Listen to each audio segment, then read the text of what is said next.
Assalamualaikum warahmatullahi wabarakatuh. Sampurasun baraya tebang dangudi sareng bidangan dongeng Sundanya.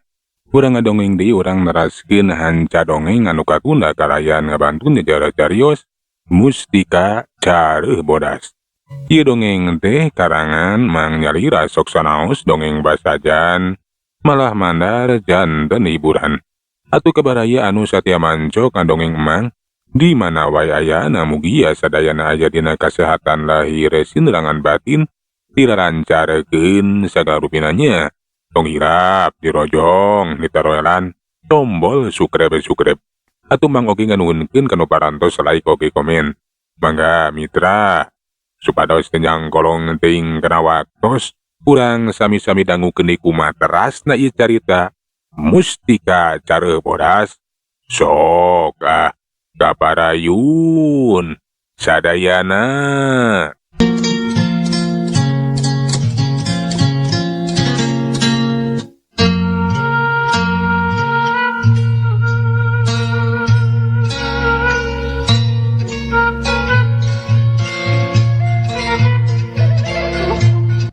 Si Ajang jeung si Adum anu pating baretek lelumpatan rek bebeja ka Kimaria kiwari teh geus tepi ka hareupeun Kimaria. Puguh we atuh pikeun Kimaria teh maneh kaget.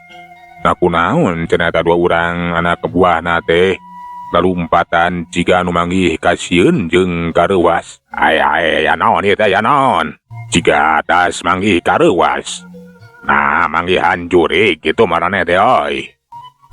Cilaka ki cilaka kadieu teh aya anu datang aya garong kahot nyaeta si brewok. Aya teh salah ki, si brewok datang ka dieu. Si brewok nu bener sia teh. Nu si brewok anu disaemarakeun maksud sia teh euy. Anya telepat ki halah teu nyangka eta jelema teh datang ka dieu rek ngagarong. Tadi kuring duaan teh nyobaan yang kalak eta garong, tapi tetela eta si brewok teh sakti mandraguna ki. Lah cilaka. Ai nu bale geus sia. Kimaria teh atuh jadi penasaran ha bener cenah. Ayo tuduhkeun di mana jelemana. Ada wek teu percaya sapiraku. Si brewok tidak jauh-jauh datang ka dieu. Nya, ayo ki ngan kade sing hati-hati. Eta jelema teh sakti. Kimaria atuh diaet karuruhkeun we ku si Ajang jeung si Ajum teh. Lamun eta jalma jahat nu ngakukeun ngaran si brewok teh datangna teh ti lebah kulon barang dipapai teh lah bener. Aya jalma nu keur lempang ngagandeang pangawakna jangkung gede. Kimaria manehna teh laju ngagajleng ngahadang halangan jalan. Geula kisila sangaran sia teh jeung naon maksudna datang ka dieu. Ya, ngaran aing si brewok. Sia euy.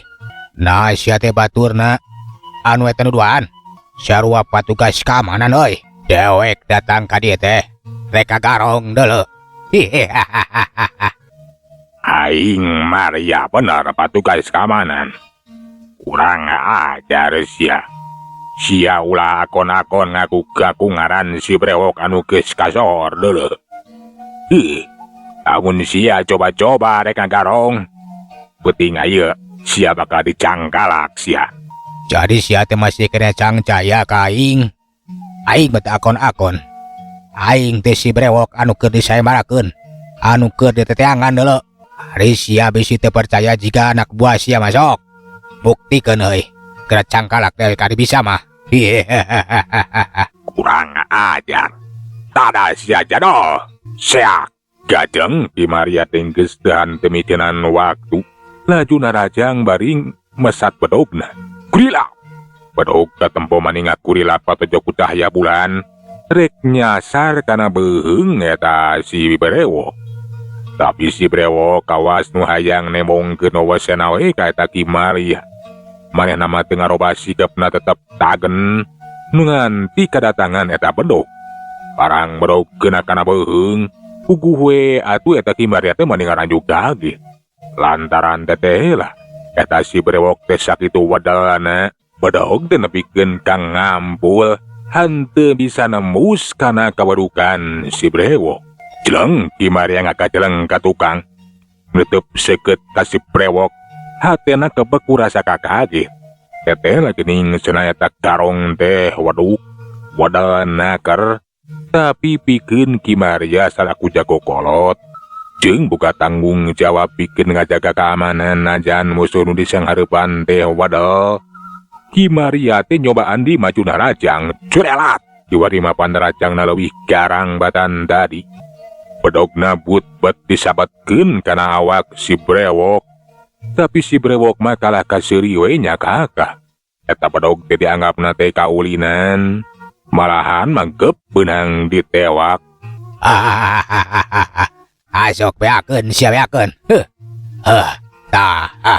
Hop. Asok sia rek kumaha geus kieu. Iya. Lepaskeun si bedog aing kurang ajar. Bedog mintul kieu mah kudu dipotongkeun euy. Palatok. Eta bedog teh laju dipotongkeun ku si brewok. Pugue atuh Kimaria teh beuki kaget. Nah cenah eta jalma teh aya ku sakti teuing. Nah bener cenah eta teh si brewok anu keur disayembarakeun. Tapi nah asa teu kaharti. Jauh-jauh bet datang kainya. Datang ngahajakeun ka lemur Cimanintin. Nah sia teh benar sia. Si brewok anu keur disayembarakeun. Kapan cek tadi ge aing teh si brewok nari sia deuleu. Nari kumaha? Lamun anyes nyawa aing bener si brewok. Aing salaku patugas keamanan di dia deuleu. Najan sia bener si brewok. Aing mah cicingeun. Asok urang teruskeun ieu tarung deuleu. Cek Kimaria manehna nangtukeun sikapna. Arek tarung we anggeus-anggeusan cenah. Nah nepi ka mana eta kasaktian si brewok teh keun we cenah arek diayonan. Kacurung ku rasa tanggung jawab. Tapi kangaranan kiwari teh geus lemor teh nyekel pakarang keur mah. Cacak-cacak mawa pakarang oge kapan hanteu metu. Sok komo ieu lemor ukur ngagunakeun leungeun kosong atuh panarajangna teh. Eueuh hartina pikeun si brewok mah keur mah tingkat pangabisa Kimaria teh jauh disanapeun kasakten si brewok. Iuk jebrot jelebet jaku. Kimaria meakeun kapanasaranan. Tapi anu dihantem di tenggeulan teh hanteu kerel-kerel. Malahan mah katempo si brewok teh metak. Leungeun katuhana teh nyamer kana eta pipi Kimaria jelebet. Cengkang. Kimaria nepikeun ka ngacengkang laju rubuh. Kusakali panarajang ge geus teu mingeh deui.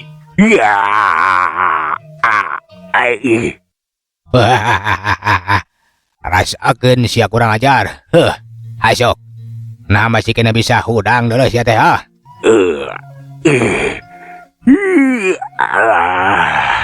Karasa sirahna teh mani leneng lieur teu puguh rasakeunana. Ketempoan ngadadak jadi ranyai. Kimaria ukur bisa ngagoler we. Sedengkeun si brewok basan mereungeuh musuhna teh geus teu mingeh deui geus teu walakaya. Laju wae manehna teh leneruskeun di lempangna. Sedengkeun ari si Ajum jeung si Ajang ge pating baretak kalumpatan soak ningali eta si brewok anu lempang ngadeuketan rek asup ka pakarangan imah. Si brewok lempang ngagandeang we manehna teh asup ka pakarangan imah. Sabada geus aya di pakarangan imah, manehna teh harita merhatikeun kaayaan. Gede ya imah teh. Pantes nama di cerona teh pasti. Loba perhiasan, duit jeung sajagala rupana. Kangaranan ieu si juragan otang teh kasohor beunghar. Ku aing ayeuna bakal diasupan. Bakal diteang ka jero. Si brewok harita manehna teh lempang ngadeuketan panto. Geus kitu mah teuing dikumahakeun da si brewok teh geus ahli. Sakitu panto di kuncian modal oge tetap bisa kabuka. Blus atuh kiwari mangges asup ka tepas. Bre katempo di tepas teh mani pratek. Bener-bener beunghar ya jelema teh. Paingan ka sohor. Di tengah imana ge sakieu mewahna. Sokomo di jero kamarna pasti. Di jero kamar teh diteuneun emas, duit jeung sagaruan. Ku aing bakal didobrak kabarna. Dik si brewok laju mangadeukeutan kamar. Geus kitu mah eta panto kamar teh ditobrak we bugu we atuh. Dan Otang jeung bojona anu keur sarareti teh mani reuwas ngaradak pating curung kunung harudang. Hai, aya naon ieu teh? Saha ieu teh saha? Nah, bat wani-wani asup ka kamar jeung ngarungsak sagarupa. Aing si brewok. Sia anu katelah curagan Otang teh nemboga ieu mah. Bener teh salah. Kuring pisan juragan Otang. Ai, naya naon ieu teh bapana? Ih, saha ieu teh? Ngaran aing si brewok kepancek tadi ge, si brewok deuleu. Datang ka dieu ngahaja. Asok, pasrahkeun deuleu. Barang-barang nu sakirana berharga deuleu euy. Ai, jadi sia teh garung. Dedengean teh. Ngaran maneh teh brewok. Nah si brewok anu keur disayembarakeun. Bener. Dewek anu keur disayembarakeun. Jalma anu keur teangan. Ngahaja jauh-jauh datang ka dieu. Lantaran ade ngabeja. Lamun di dieu teh cenah aya anu beunghar.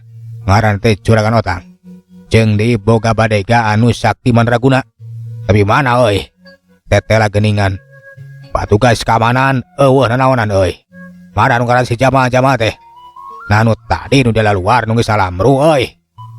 Buku we atuh curagan Otang jeung bojona teh meninggal anyap hatena. Tetela geuning cenah eta jalma anu datang ka imana teh bari jeung ngaruksak panto. Kajalian di jalma jahat. Malahan mangakukeun ngaran si brewok sagala rupa. Si brewok jalma jahat garong kaot nu geus dari bahan catur di dayeuh mah jadi inceran jalma loba. Ai, jadi maneh teh si brewok teh ya. Nah, beut ngajakeun datang ka dieu. Ulah ngagarong. Ik jingkir, jingka ka itu. Cia. Dewek moal waka init, moal waka nyingkah ti dieu. Sacan hasil. Ngaranan maneh teh kacaritakeun cenah jalma nu beunghar euy pasti. Boga barang anu berharga asok. Pasrahkeun euy. Lamun hayang salamet. Kitu nanti bari ngagajreng ngadeuketan ka juragan Otang. Geus kitu mah beuheung juragan Otang teh dicekek. Ambu Maria nempo salakina dicekek ku eta si brewok pugu mani soak nepikeun ka ngalang harek kapiuhan. Geus teu inget di bumi alam. Lepaskeun. Nyakeun. Bakal dipasrahkeun. Kan ulah nepikeun ka nandasa. Asok sia. Lamun hayang salamet gansang bejakeun di mana tempatna deuleu. Sia neuneun barang-barang nu berharga. Atau sakalian ku sia bawa ka dieu. Asok deuleu. Nya, mangga ke. Dagoan sakudeung. Kapahak satukan Otang teh manehna teh kudu masrahkeun we barang-barang berhargana. Geus kitu mangadeuketan panto lomari. Plutrak panto teh dibuka breh katempo aya peti. Puguh we atuh pikeun eta si brewok teh mani bunga. Geus pasti cenah eta peti teh cerona teh emas perhiasan anu gede pisan pangajina. Ieu ngan boga sakieu. Kaboga kuring mah. Jikan buka sia buka dulu kacang.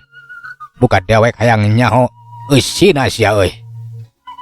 Atuh kan Otang teh kurang we muka eta peti. Barang peti dibuka. Breh katempo sidik di cerona teh perhiasan emas anu sakitu lobana.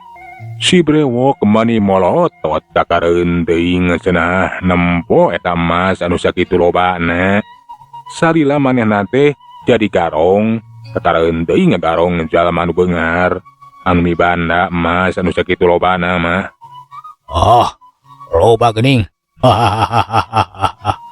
Paing anak teh sia teh kasor jadi jalma beungar.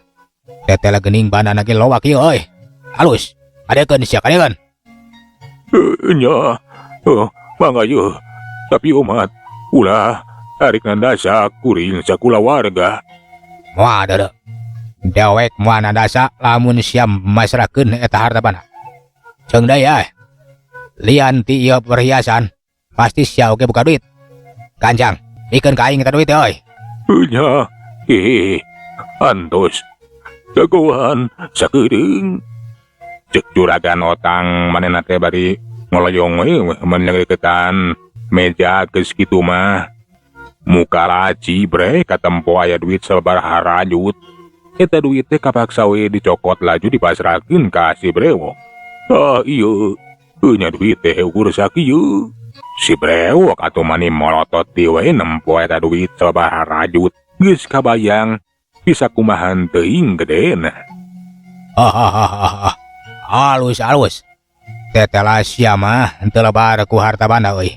Lebar keneh ku nyawa. Adekeun. Ya, sok we bawa. Kan sekali dicek tadi ge ulah nandasa. Moal nepikeun ka ditandasa euy. Kancang. Ieu puntel kudu ku maneh sia. Ayo. Teangan kaen euy jang ngapuntel ieu peti jeung duit. Nya ke antos sakeda. Gan Otang teh atuh kada giru we neangan kaen. Jang ngabunta cenah peti jeung duit sababaraha rajut. Dina kayaan kitu. Cerit-cerit kadenge aya sora nu ceritan tayalian tineng Salma. Basa barenna bieu teh kaluar mariksa kayaan kamar bapa jeung indungna. Teteh geuning cenah aya jalma jahat nu asup ka jero kamar. Si Brewok basa mireungeuh eta neng Salma. Panonna molotot di we. Teteh geuning cenah eta di eta imah teh aya awewe anu sakitu geulisna. Sedengkeun arigan Otang reuwas lantarana cenah eta anakna teh bet kaluar sagala rupa kapan aya jalma jahat. Mak, nah saha eta teh amah? Aya naon ieu teh? Nyai, kaitu nyai. Kaitu. Ieu saha ieu teh? Alah. Anak maneh teh. Uluh, manis sakieu geulisna euy. Sakieu herangna. Yo, Akang teh Brewok. Akang datang ka dieu teh ngahaja nyai. Akang garong anu keur disaemarakeun. Jadi maneh teh jalma jahat. Lika itu nyingkah. Ulah ngagarong ka dieu. Tuh, bapak nyai teh keur bebuntel. Geus masrahkeun duit jeung perhiasan. Mak, ulah bade dipasrahkeun ka jalmi jahat. Kaitu nyai, keunu penting mah urang teh salamet. Cekan Otang bari laju we masrahkeun buntelan ka si Brewok gap ditampanan. Si Brewok geus narima eta buntelan teh. Hanteu laju langsung indit manehna teh tapi manehna teh kataji ku eta kagelisan neng Salma. Alah nyai, mani gelis-gelis teuing. Jika nama cocok lamun jadi pamajikan Akang. Kukituna, wayahna nyai kudu milu ka Akang yeuh. Ku Akang bakal dijadikeun bojo, bakal dikawin. Kugue atuh. Dan Otang teh mani beuki reuwasin. Sarua neng Salma ge manehna teh reuwas tetela geuning cenah eta garong teh boga niat jahat ka dirina. Cancang siapa serahkeun eta buntelan teh. Ulah arek dibawa. Cek aing sudi teuing sia. Alik ningkah. Moal arek dipasrahkeun ieu buntelan teh dibawa ku Akang. Kapan ieu teh modal pikeun urang duaan. Urang bakal ngarumah tangga. Ayo nyai, ayeuna mah milu ka Akang. Relak, Ki Ajeng. Si Brewok ngan sakilat. Notok urat-urat penting na beuheung eta neng Salma.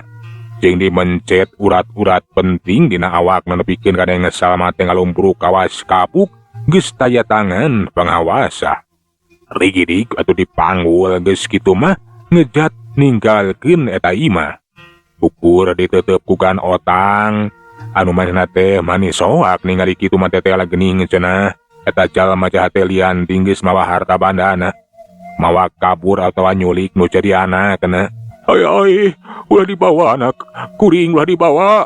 Baratak gan otang teh nyobaan ngudag.